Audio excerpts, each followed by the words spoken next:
Olá! Começa agora mais um episódio do Gritos no Cast, o podcast do Gritos do Silêncio. Eu sou Lauren Keller e junto com a minha colega Amanda Camargo apresentarei o episódio de hoje. O Gritos do Silêncio é um projeto de extensão do curso de jornalismo da UFSM e está sob a responsabilidade da técnica administrativa educacional Ana Kelly Rubin. Antes da pandemia, estávamos ao vivo toda quarta-feira às 13 horas pela UniFM 107.9. Entre conversas, resolvemos adaptar nosso programa para este podcast. Esperamos que gostem.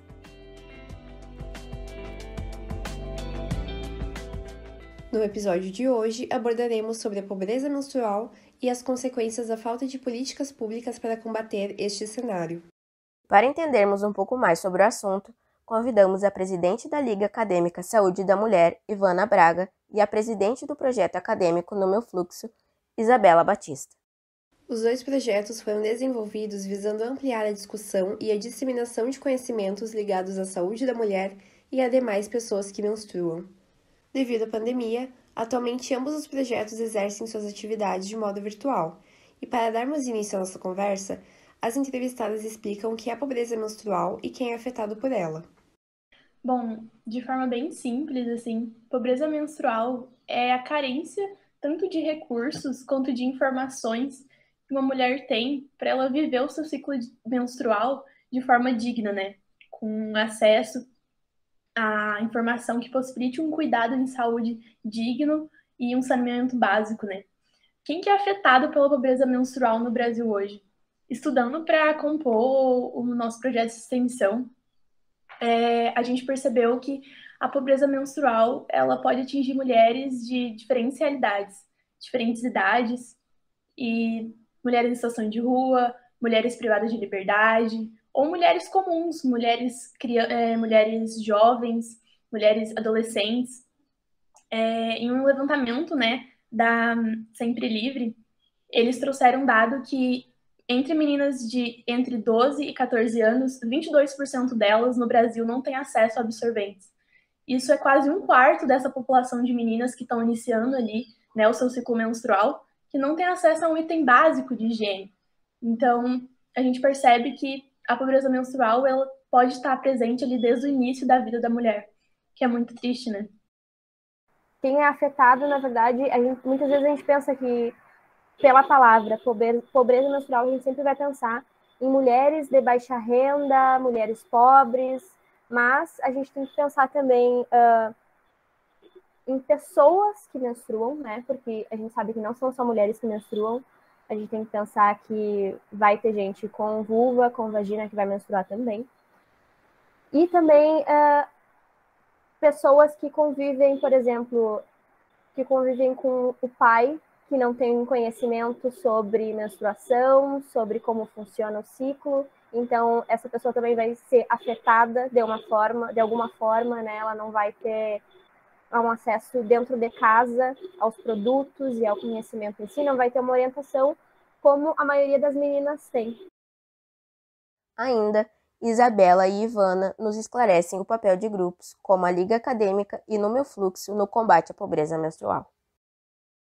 Bom, eu acho que projetos como No Meu Fluxo, eles têm o papel de tentar mudar a sua realidade local.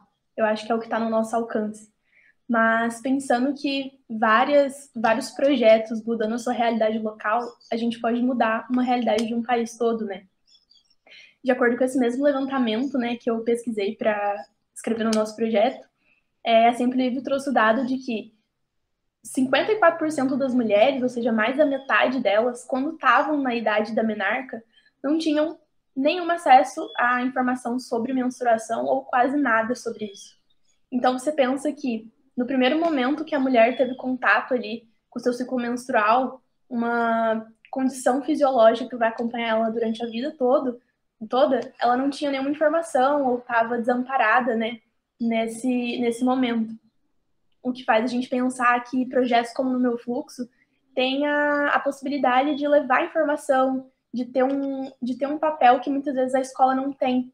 Eu percebi que, conversando com as meninas do projeto e pensando na minha própria vivência, eu percebi que o ciclo menstrual ele é tratado nas escolas de um ponto de vista muito fisiológico, científico, biológico da coisa. A gente tem aula sobre isso quando a gente é mais novo, mas a gente não estuda o aspecto social disso, a gente não desmistifica tabus, a gente simplesmente explica para mim o que é aquilo e ela tem que se virar com o que ela pensa daquilo. Não tem um debate muito profundo sobre isso. E projetos assim são importantes para levar uma nova visão sobre o assunto. A Liga, como um todo, a gente tentou trazer esses assuntos durante os nossos encontros, né? A nossa Liga é multiprofissional, a gente está tentando colocar até mais profissionais fora da área da saúde, para a gente ter uma visão bem ampla de como funciona toda a saúde da mulher. Mas a questão da pobreza menstrual, do ciclo menstrual, a gente abordou ao longo dos nossos encontros no último semestre.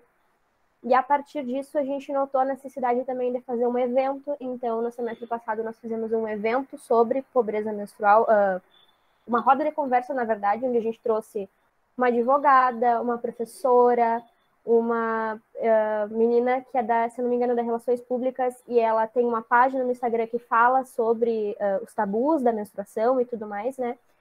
E aí a gente conseguiu trazer vários aspectos da pobreza menstrual para aquele momento ali. Mas, além disso, a Yasmin também desenvolveu o TPM, que é o Tranquilidade para Menstruar, que foi a maneira que a gente encontrou de colocar em prática todos esses conhecimentos que a gente foi adquirindo ao longo do semestre. O TPM vai arrecadar tanto absorventes quanto recursos, né, dinheiro, para conseguir dar um apoio para pessoas de Santa Maria. Aí é mais focado para a cidade de Santa Maria. Existem vários projetos pelo Brasil, né? A gente se baseou em vários deles para poder montar o TPM. O TPM ainda está em construção, ele não está totalmente pronto, porque a gente vai conhecendo várias leis e vários aspectos que vão envolvendo toda a colocação dele para a comunidade, né? Mas a maneira que a gente encontrou de colocar em prática, primeiramente, foi essa. A gente conseguia arrecadar esses absorventes, esses produtos, também fazer um trabalho de educação menstrual, porque isso também envolve, né, dentro da pobreza menstrual. E como nós somos estudantes de várias áreas ali, a gente consegue falar de várias maneiras e acessar de várias maneiras essas pessoas. Foi um processo bem longo, porque a gente tem que entrar em contato com as populações, tem sempre um representante para cada população, para a gente conseguir acessar, porque não é simplesmente chegar lá e distribuir absorvente para todas elas, né, para todas as pessoas que precisam. A gente precisa ensinar a colocar esse absorvente, quanto tempo vai ser usado esse absorvente, como vai ser descartado esse absorvente, né? Então, são mil e uma coisas que a gente precisa pensar e não simplesmente ir lá entregar um pacote de absorvente para cada uma. Isabela também nos conta sobre os eixos de atuação do No Meu Fluxo, que incluem visitas escolares, eventos e doações de kits de higiene, produção de conteúdo digital e podcast, além da produção científica de atividades sobre saúde da mulher. O projeto está vinculado à FSM e entrou em atuação em 2021. Ivana nos diz como foi a atuação da Liga Acadêmica na pandemia. A Liga em si, ela existe há um bom tempo, mas ela foi reativada em 2020, então foi no meio da pandemia. A gente não teve nenhum encontro que tenha sido presencial, né? A gente ainda planeja ter uma sala, ter um lugar para a gente poder se encontrar, para poder conhecer todo mundo de pertinho, ter esse contato mais íntimo. Mas como foi tudo online desde então, inclusive as nossas reuniões, planejamento de tudo foi feito tudo online, as ações em si, a gente tem, em cada população que escolheu, a gente tem um contato, né? Aí, esse contato é o responsável por receber essas doações e fazer as entregas naquela comunidade, naquela população. Que é exatamente para a gente evitar, até porque a gente tem um membro de cada lugar do estado, então não pode todo mundo se encontrar ao mesmo tempo. Questão de respeitar as diretrizes, né, de distanciamento social, mas a gente resolveu ter esse contato, até porque a população vai se identificar com aquela pessoa, porque aquela pessoa já é daquele lugar, né? Não vai ser alguém estranho tentando me ensinar alguma coisa, vai ser uma pessoa dali já. E aí essa pessoa é responsável por ter o contato conosco, a gente entrega os produtos e ela leva para a comunidade, né? E a gente faz uma educação para ela e para ela poder fazer educação para as outras pessoas. De acordo com a pesquisa da Sempre Livre, em 2018, 22% das brasileiras de 12 a 25 anos não tinham acesso a produtos confiáveis para conter a menstruação. Por causa disso, muitas pessoas recorrem a métodos inadequados para conter o fluxo menstrual, como o uso de jornais e miolo de pão. Pensando nisso, as convidadas nos contam quais as consequências para a saúde física de quem menstrua fazer uso desses materiais. A gente sabe que a anatomia feminina, diferentemente da do homem, ela propicia o desenvolvimento de uma série de doenças, né? E o cuidado em saúde feminino, ele é muito importante. Você pensa, por exemplo, que uma mulher que utiliza um miolo de pão, por exemplo, que é um exemplo muito citado como método alternativo, você está colocando ali um alimento no canal vaginal, que é um ambiente quente e úmido, extremamente propício para desenvolvimento de fungos, por exemplo, de mofo. A candidíase é uma situação, é uma condição muito frequente desenvolvida por essas mulheres, além de proliferação de outras bactérias, fungos, enfim. Usualmente, a gente já estuda o cuidado em saúde feminino como uma coisa muito importante, né? A higiene íntima. Ainda mais quando se usa métodos alternativos e se insere objetos, alimentos, né, dentro de um canal vaginal. Isso com certeza tem consequências inúmeras para a saúde da mulher. Não, agora falando de uma maneira bem fisiológica, né, não se deve introduzir nada no canal vaginal, né? Ele não foi feito para isso, dessa maneira, para conter o fluxo dessa maneira. Para isso a gente tem produtos específicos, que seria o OB, e ele tem vários problemas também, porque ele não pode ser usado o tempo inteiro. Tem o coletor menstrual.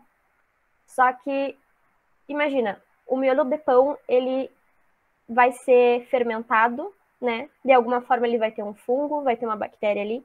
E quando tu coloca dentro do canal vaginal, que já vai entrar em contato com as tuas bactérias e a tua flora que tá ali, vai desregular tudo, então pode causar muita infecção.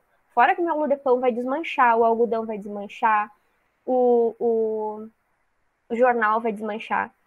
E essas pessoas, elas colocam dentro do canal vaginal. É isso que é o mais preocupante, né? Porque se tu for para pensar o absorvente comum, descartável, como é que ele é colocado? Ele é colocado na calcinha e não dentro, né? Então, a que ponto chegou essas pessoas, né? E eu falo isso em questão de conhecimento, conhecer os produtos de higiene menstrual, de introduzir lá, né? Então, vai causar infecção, pode causar laceração, pela maneira de tirar, ou exatamente por não ser um produto adequado, pode causar, acabar interrompendo o fluxo de alguma maneira, né? Então, são N problemas que podem trazer. E também a questão da higiene, né? Não é higiênico colocar algo desse tipo dentro do canal vaginal. Dados da Pesquisa Nacional de Saúde do IBGE de 2013 revelaram que das meninas entre 10 e 19 anos que deixaram de fazer alguma atividade escolar por problemas de saúde, 3% delas deixaram de fazê-la por problemas menstruais. As entrevistadas falaram sobre os danos psicológicos causados aos estudantes pela interrupção de suas tarefas diárias pela menstruação. Eu penso que não ter autonomia sobre o seu ciclo menstrual significa tu não ter a liberdade de exercer uma atividade diária, sei lá, 3, 5, durante 7 dias do seu mês, né, dependendo do ciclo de cada mulher. E significa, por exemplo, para uma menina faltar uma prova na escola, ou perder um passeio na escola, ou uma atividade com os amigos. E eu penso que no psicológico dessas meninas deve ficar o questionamento: por que eu estou sendo punida mensalmente por uma alteração fisiológica no meu corpo que eu nem decidi sobre? Por que eu sou castigada, né, mensalmente e impedida de fazer minhas atividades diárias simplesmente por ser mulher? Por que ser mulher é tão difícil? E eu acredito que no imaginário dessas meninas isso não deve acontecer, porque ser mulher é um motivo de muito orgulho, não deve ser um motivo de dor, de dificuldade e nem de te impedir de fazer nada, né? A menstruação, ela não tem que ser um entrave na vida de nenhuma menina. E eu refletindo isso, né, da minha posição de privilégio, eu penso que eu mesma, né, na minha situação, já deixei de fazer muitas coisas ao longo da minha vida, principalmente quando eu era mais nova, por estar menstruada. Então, tu imagina meninas em situações muito mais vulneráveis, que além de não ter acesso à informação, não tem acesso a kits básicos de higiene, né? É muito triste que muitas meninas tenham que se privar de muitas coisas em prol disso. E eu acho que quanto mais a gente falar sobre e desmistificar que isso não pode ser um peso na vida de mulher, a menstruação vai deixar de ser uma coisa, um problema, né, visto pelas meninas, e sim sobre apenas um acontecimento fisiológico normal que não deve ser um problema na vida diária dela. Não só a saúde psicológica, como o acesso a muitas coisas. Porque vamos parar para pensar. Se uma menina que não tem acesso a um absorvente, não tem conhecimento, né, sobre o absorvente, ela vai estar menstruando e ela não vai querer ir à escola. Se ela não vai à escola, ela vai perder um dia de aula. E isso, no caso de pessoas que menstruam, vai ocorrer todos os meses, durante 5, 6 dias, dependendo da pessoa. Né? São 5, 6 dias de escola perdida. O desenvolvimento dela vai estar afetado. Então, ela não vai conseguir ter acesso à escola, à faculdade. Existem várias formas que atrapalham, né? Em relação ao psicológico, o que nós vimos e o que nós aprendemos durante o semestre na Liga é que ela se sente realmente podada, né? Esse é o sentimento, que ela está sendo impedida de acessar serviços básicos. Algo básico que seria educação. Ou então conviver em sociedade, porque também envolve o psicológico estar em sociedade, conviver com pessoas. Então, são pontos que precisam ser realmente discutidos. A gente acha que menstruar é simplesmente colocar o sangue para fora, mas não, envolve muita coisa, envolve dor, envolve conhecimento, envolve acesso à higiene, acesso à água. Não tem como a gente exigir ou achar uma bobagem uma menina que não tem água em casa, ela não vai para a escola porque ela não tem como se lavar, não tem como se limpar e ela não tem um absorvente para colocar. Então a gente não pode exigir que ela vá para a escola e como não é algo naturalizado, principalmente entre os mais jovens, assim, né, ela vai acabar se sentindo constrangida se tiver sangue na roupa dela. Então, é questão de realmente conhecimento e acesso. Infelizmente, ainda hoje em dia, falar sobre menstruação já era tabu. Diante disso, Isabela e Ivana comentam sobre maneiras de trabalhar o assunto para que ele passe a ser visto como normal. Bom, eu acho que, primeiramente, para a gente quebrar um tabu, desmistificar um assunto, nada melhor do que a gente falar sobre ele. Parece muito simples, mas é justamente o que a gente não faz. Por que a gente não fala sobre menstruação em bom tom de voz? Assim como você diz para alguém que você está gripado, por exemplo. Por que você não diz em bom tom que você está menstruada, por exemplo, sabe? Por que a gente usa, por exemplo, expressões para substituir o estou menstruada, estou naqueles dias? É um motivo de vergonha? É algo ilícito que você tem que esconder? Então, o básico eu penso que o básico a gente já não faz, que é falar sobre menstruação como uma coisa normal. Eu não sei se vocês lembram, mas há um tempo atrás, a Sempre Livre iniciou uma campanha, encabeçada inclusive pela atriz e apresentadora Maísa Silva, sobre falar sobre menstruação em bom tom. E ela fala sobre isso nas suas redes sociais, nas campanhas publicitárias que ela encabeça, né? Falar sobre menstruação de forma muito aberta e nas redes sociais, em qualquer ambiente, falar em bom tom sobre menstruação. Eu acho que as empresas, né, privadas têm esse objetivo, têm esse papel de trazer esse debate e usar influenciadores para isso. E o governo, nas escolas mesmo, essa questão de não tratar o ciclo menstrual apenas do ponto de vista biológico, mas sim promover debates e discussões. A gente tem oportunidades inúmeras para fazer isso com as meninas mais novas, e a gente acaba tratando a menstruação de um ponto de vista apenas fisiológico. Aquilo que você vai acontecer contigo todo mês, mas você tem que esconder, você tem que se privar de que os outros saibam que você está naqueles dias, né? Então, eu acho que o ponto principal é a gente falar mais sobre isso, que é o básico que a gente não faz ainda, né? Começa tudo com a educação. Educação sexual e educação menstrual também. Porque a gente é ensinada, e aí eu falo minha experiência, né, como mulher cis e tendo acesso à informação e educação, a gente é ensinada normalmente pelas nossas mães, como usar o absorvente, como se lavar, que isso vai acontecer de tanto em tanto tempo. isso significa isso, isso, isso no teu corpo, né? E são informações que são passadas de gerações para gerações. Mas conforme a gente vai avançando no tempo, essas informações vão melhorando, vão mudando. As minhas filhas vão ter mais acesso e mais conhecimento do que a minha mãe tinha, por exemplo, na época dela, né? Uma coisa muito importante seria a educação menstrual, a educação sexual em si, porque meninos também precisam aprender sobre menstruação.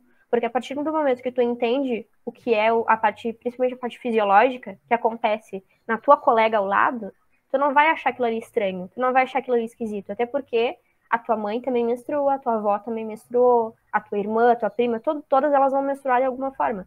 Então, a partir do momento que isso é colocado desde os pequenininhos lá como algo natural, como conversado no dia a dia, assim como a gente conversa agora aqui de uma maneira bem tranquila sobre menstruação, sobre acessos a produtos. Se isso é colocado desde sempre, nos pequenos, quando a gente vai chegar nessa idade que a gente está agora, vai ser algo que vai ser tranquilo de ser falado. Mas a gente sabe que a realidade não é essa, né? Quem dera todo mundo tivesse acesso a essas informações. Então, uma forma que, aliás, me encontra de fazer isso são os eventos. A gente sabe que a gente tem evento online, que depende das pessoas terem acesso à internet, terem acesso a conhecer como acessar esse tipo de evento. É uma forma que a gente encontrou de tentar, né, alcançar o maior número possível de pessoas com a informação. Mas também a ideia do TPM é, além de dar o absorvente, né, de fornecer esse absorvente para essas pessoas, ensinar como vai ser feito, como ele deve ser usado, como ele deve ser descartado, como funciona o básico assim da menstruação, né? Então, a resposta para tudo é educação. Os absorventes não são considerados itens sanitários de primeira necessidade no Brasil, mesmo sendo essenciais à saúde de pessoas que menstruam. O projeto de lei federal 14.214, Programa de Proteção e Promoção da Saúde Menstrual, aprovado pelo Senado, foi sancionado pelo Presidente da República. No entanto, vetou parte do projeto que tinha como propósito a distribuição gratuita de absorventes para estudantes de baixa renda matriculadas em escolas da rede pública de ensino, mulheres em situação de rua ou em situação de vulnerabilidade social extrema, mulheres apreendidas e presidiárias recolhidas em unidades do sistema penal e mulheres internadas em unidades para cumprimento de medida socioeducativa. Vetado por Jair Bolsonaro, sob argumento de falta de fonte para custeio do projeto em seu texto base. Questionamos Isabela e Ivana se o movimento de combate à pobreza menstrual possui alguma entidade representativa e ainda se há alguma diligência sendo feita para que a distribuição de absorventes seja aprovada. Já em relação ao movimento geral, né, que tu disse, tem uma entidade representativa por trás disso, eu acredito que existam movimentos locais que combatem a pobreza menstrual e estão por trás disso tudo. Mas, estudando também, né, quando a gente estava compondo o projeto, a gente descobriu a Girl Up Brasil, que é um braço da Girl Up Mundial, que é um braço também da ONU, que é um projeto criado pela ONU em prol da educação feminina, empoderamento, liberdade e direito das mulheres. E esse movimento ele é muito importante aqui no Brasil, porque ele está ligado a pressões sociais pela aprovação de leis de distribuição de absorventes pelo Brasil todo, e também pelo acesso à água e sabonete nas escolas públicas. A Girl Up Brasil tem muitos conquistas já, eles conseguiram que algumas leis já fossem aprovadas no Brasil, inclusive no Rio de Janeiro, muito importante, eles conseguiram lá que iniciassem essa distribuição de absorventes, inclusive foi importante, né, essa comoção nacional recente em relação ao veto do presidente, porque fez com que os estados se mobilizassem, né, em relação a essa pauta, e muitos estados estão aprovando medidas nesse sentido, mesmo que em âmbito federal isso não esteja acontecendo ainda. Eu acredito que além da Girl Up, além dos projetos de lei que estão tendo, muitos projetos locais estão encabeçando essa discussão e eu fico muito feliz de ver que isso está no imaginário social agora e a gente está debatendo sobre isso. Olha, informações que nós temos, tá? Existem várias instâncias para ser aprovadas ou vetadas, né? Uma das frases que a gente vê muito é a luta continua, ela ainda não acabou, então Existem várias vereadoras e deputadas que têm projetos semelhantes ao projeto que o presidente vetou, só que esses projetos dependem de aprovação, dependem de votos, dependem que as pessoas conheçam e tenham acesso para poder assinar petições e essa parte, assim, né, essa parte mais burocrática. Confesso que eu não estou muito por dentro disso, né, dessa parte mais burocrática, porque o que a gente recebe são as informações já mais mastigadas dentro da Liga. Mas eu sei da deputada Luciana Genro, aqui do Rio Grande do Sul, que inclusive foi ela que participou do evento com a gente, né? E ela conversa muito sobre isso dentro das palestras e das lives que ela tem feito ultimamente. E que ela estava, em algum ponto, e eu não sei te dizer agora especificamente qual era, em algum ponto tentando reabrir esse projeto, tentando reformular de uma maneira que fosse aprovada, né? Mas a gente sabe que para chegar até lá, até chegar ao presidente, são muitas etapas, né?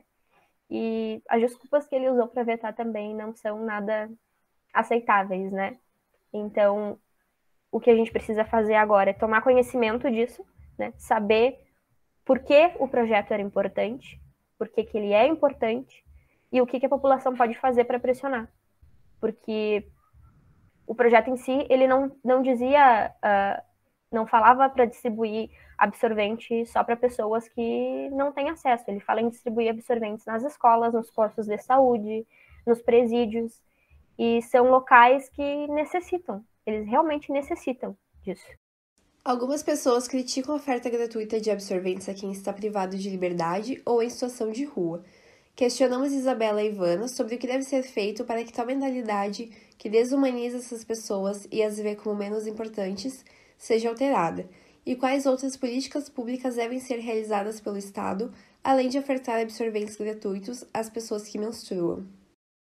Eu acho que a gente precisa entender de uma vez por todas que assuntos como a pobreza menstrual, a educação sexual, o aborto, são questões de saúde pública, que vão muito além do tabu que cada um tem em relação a esses temas. E se tratando de saúde pública, eu penso que se uma mulher, dando exemplo, por exemplo, das mulheres privadas de liberdade, se uma mulher ela comete um crime e ela vai presa, ela deve ser punida por isso, logo ela está privada de liberdade, está fazendo trabalho recreativo, ela deve ser punida de uma série de formas, menos ser punida por ser mulher, por sangrar todos os meses. É uma condição fisiológica da mulher e que ela não deve ser punida por isso. Então não tem por que eu não dar uma assistência para essa mulher. A mesma situação das mulheres de rua. Elas vivem numa situação, as mulheres que estão em situação de rua, né? Elas vivem numa situações de higiene precárias. E é muito triste a gente pensar que a gente está negando uma assistência mínima a um ser humano que passa por uma condição fisiológica todo mês e não tem culpa, né, de ser mulher. Eu volto naquele ponto de que nenhuma mulher deve ser punida por ser mulher, né? Sobre as políticas públicas, eu acredito que, além da diminuição dos impostos sobre esses produtos, hoje a gente vê que o absorvente ele é bastante taxado e coletores, calcinhas menstruais reutilizáveis também são produtos que são um privilégio de poucos, né, de poucas. Eu acredito que, além dessa diminuição dos impostos, o debate e a desmistificação. Pessoas privadas de liberdade, independente do porquê, da causa que fizeram elas estarem lá, elas ainda são pessoas, né? Elas precisam ter acesso à saúde, elas precisam ter acesso aos cuidados básicos. E é dever, como é responsabilidade do Estado, é dever do Estado manter isso para essas pessoas também. Quando a gente foi tentar entrar em contato com o presídio aqui de Santa Maria, por exemplo, uma agente penitenciária nos falou que o único acesso das pessoas que menstruam lá dentro aos absorventes era porque os familiares levavam até eles, né? O Estado enviava cerca de 10 absorventes para um mês inteiro, e isso não é suficiente, porque se a gente for pensar assim no ciclo, às vezes pode acontecer de uma pessoa menstruar 2 vezes ao mês, e 10 absorventes não são suficientes, porque a gente fica com um absorvente durante 4 horas. A cada 4 horas precisa trocar o absorvente. Então, isso tu utiliza em 2, 3 dias e é inviável, sabe? E é por isso que acontece os casos da gente ver colocarem pano, colocarem miolo de pão, jornal dentro do canal vaginal, que é para tentar conter de alguma forma. Até papel higiênico, né? A gente vê. Para a gente conseguir mudar essa mentalidade de que o Estado deve fornecer, a gente tem que parar para pensar nos direitos humanos. As pessoas têm direito de ter acesso a isso. As pessoas precisam exigir também do Estado que todo mundo seja não é abarcado a palavra, mas que todo mundo seja contemplado com isso. Porque eu consigo comprar o meu absorvente, eu consigo comprar o meu coletor, meu absorvente descartável, meu absorvente reutilizável, N formas de produtos menstruais que não sejam prejudiciais ao meio ambiente. Mas as pessoas não têm acesso, elas não conseguem comprar um absorvente que é o básico. Mais uma vez, eu acho que a forma da gente conseguir mudar mentalidades é através da educação, porque a partir do momento que tu entende o que está acontecendo, tu vai conseguir te colocar no lugar da outra pessoa também, né? Coletores menstruais e absorventes reutilizáveis são métodos alternativos mais econômicos a longo prazo, utilizados para a substituição dos tradicionais absorventes internos, popularmente conhecidos como B, e absorventes externos. Com a alta preocupação da sociedade em prol do meio ambiente para o combate aos gases de efeito estufa e aquecimento global, o coletor menstrual feito de silicone e absorventes reutilizáveis de tecido tem em média uma vida útil de 5 e 3 anos de durabilidade. As entrevistadas nos contam se esses métodos alternativos são válidos para pessoas em pobreza menstrual. Bom, esse é um ponto bem polêmico, né? Inclusive, é uma discussão que foi levantada em uma reunião do nosso projeto e debatendo ele melhor com a orientadora do nosso projeto, que é a doutora Juliana Vendt, a gente analisou que o coletor menstrual, ele é, sim, uma alternativa maravilhosa, mas para quem é essa alternativa? Quando a gente pensa em pessoas que estão em pobreza menstrual, a gente está falando de um leque muito grande de pessoas. A gente está falando desde pessoas que estão em situação de rua, quanto meninas que vão para a escola todos os dias, mas não têm acesso ao recurso, quanto mulheres privadas de liberdade. A gente tem uma série de situações específicas. Essa nossa orientadora, né, ela orienta a gente sempre a buscar uma medicina humanizada e cada vez mais individualizada no ser humano. Então, respondendo a tua pergunta, o coletor, ele é um método válido para pessoas que estão com pobreza menstrual? Depende do público.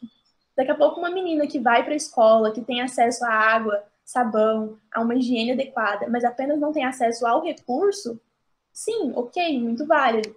Mas já uma mulher que se encontra em situação de rua, por exemplo, que não tem acesso a uma higiene básica, acesso à água, seria um tiro no pé, porque essa mulher não vai conseguir fazer uma higienização correta do seu coletor e vai acabar sendo um problema para ela, né? Possibilitando infecções e uma série de coisas.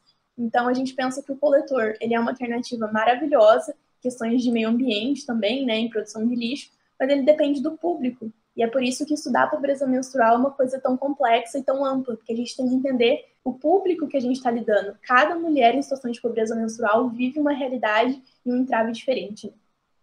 Eu vou usar o exemplo do TPM, porque no início a nossa ideia era fazer uma parceria com artesãs da cidade para produzir absorventes reutilizáveis. Só que aí quando a gente foi formular todo o projeto, a gente parou num ponto muito importante. Se essas pessoas elas já não têm acesso a um absorvente descartável, né, que é o comum, que é o que todo mundo vê e todo mundo sabe como fazer, em tese, né, todo mundo sabe como usar. Se a gente der um absorvente reutilizável para elas, de tecido, né, elas vão ter acesso à água para limpar, elas vão ter acesso a um sabão, elas vão saber que não pode deixar ele secar no banheiro, como se deixa a calcinha normalmente, que tem que deixar seca no sol. E outra, quantos absorventes ela vai precisar usar, né? Quantas vezes ela vai precisar lavar?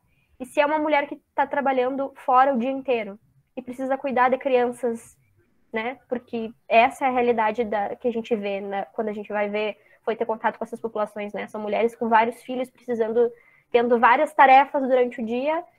É coerente a gente falar que o uso dos produtos de higiene menstrual reutilizáveis é melhor para o meio ambiente? É claro que é. É óbvio que vai ser melhor para o meio ambiente. Mas para quem tem condições de ter. Até lá, a gente precisa pensar numa maneira das pessoas que não têm acesso a nada terem acesso ao absorvente descartável. terem acesso à água potável para tomar um banho, para se limpar, para lavar roupa, né? Porque tudo isso vai influenciar também. Porque imagina, eu menstruei e sujei a minha roupa, eu vou colocar dentro da máquina de lavar e ok para mim, vai estar tudo bem porque vai estar limpo. Mas a pessoa que não tem acesso à água potável, o que ela vai fazer com aquela roupa? Ela vai ficar com a roupa manchada? Ela vai botar a roupa fora? Né? A gente não tem, a gente tem que pensar em vários pontos. Não é só ir lá e dar o absorvente e toma. É isso aqui que eu fiz por ti e é isso. Não, a gente precisa ter um longo caminho de educação em saúde menstrual, para elas poderem realmente terem a autonomia para poder escolher entre um absorvente descartável e entre um absorvente reutilizável. Usar ou não usar, ou o que fazer com isso, né?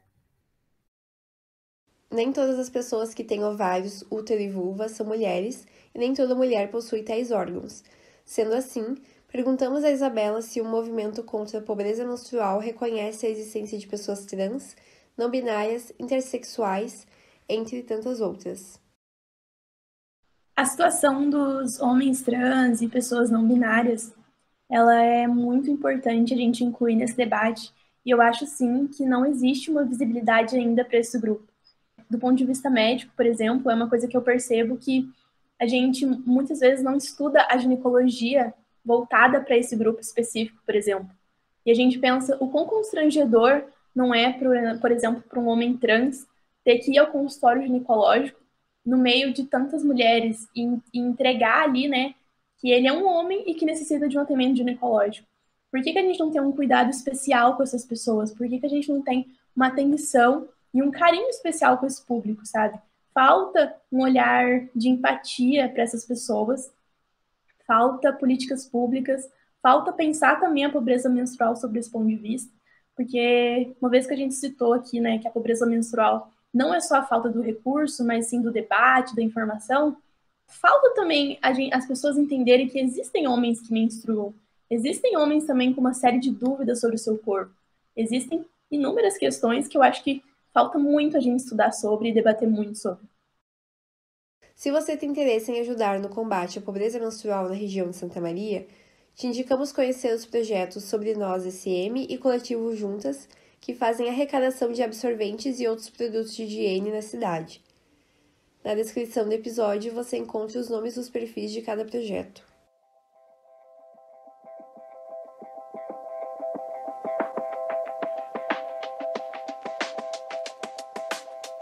Ao fim da entrevista, Isabela e Ivana nos deixam suas indicações para quem quer se manter por dentro do assunto.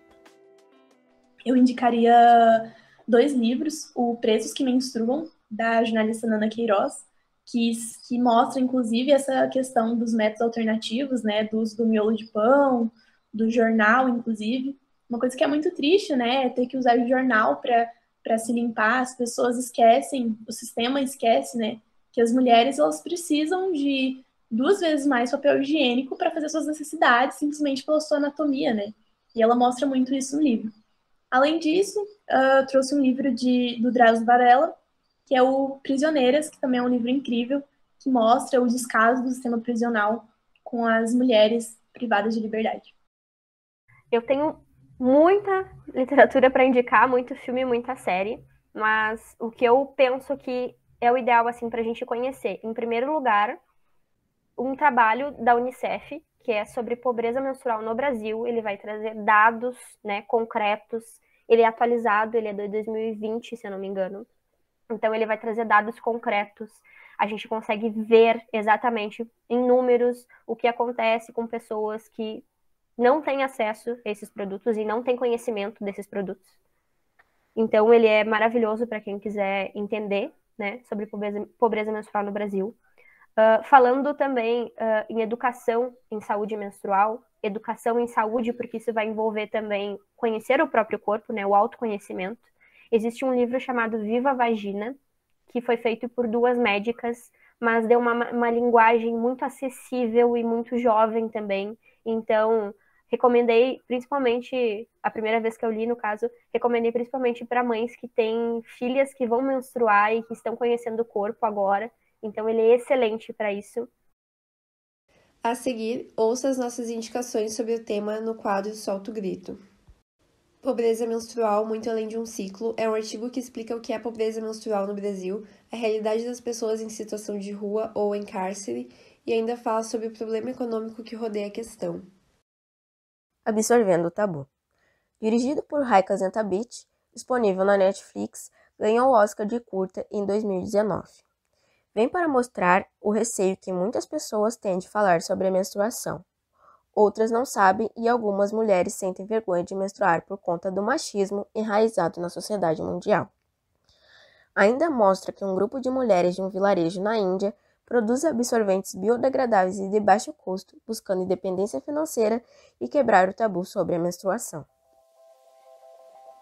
Esse foi o podcast sobre pobreza menstrual apresentado por mim, Lauren Keller, e pela minha colega Amanda Camargo, com a participação de Ivana Braga e Isabela Batista.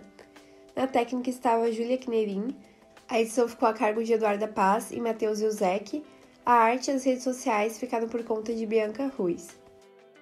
Não esqueça de seguir o Gritos nas redes sociais, no Facebook como @gritosdosilencio800 e no Instagram como @gritosdosilencio. Nos colocamos à disposição pelo e-mail gritosdosilencio@fsm.br para tirarem dúvidas ou fazerem comentários sobre o nosso projeto. Esse episódio foi produzido totalmente à distância e reforçamos as recomendações da Organização Mundial de Saúde. Se puder, fique em casa. Não aglomere, use álcool em gel e use a máscara PFF2, a mais recomendada por especialistas nesse momento da pandemia. Muito obrigado a ti que ouviu o episódio e até o próximo Gritos no Cast. Obrigada a ti que ouviu até o final e por hoje é só. Tchau!